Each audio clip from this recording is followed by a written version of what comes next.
course, it's got heavy roots. The WooCommerce community's got heavy roots in the WordPress community.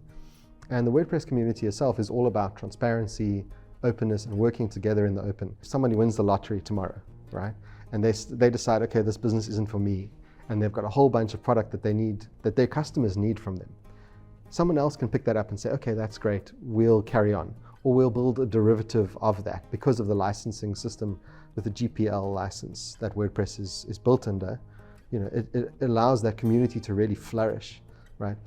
Radical transparency is difficult for a lot of people, but it really is at the heart of this WordPress community as a whole, and as a natural forcing function of the WooCommerce community as well, right? Building out in the open, asking the tough questions, and then having a community discussion about that.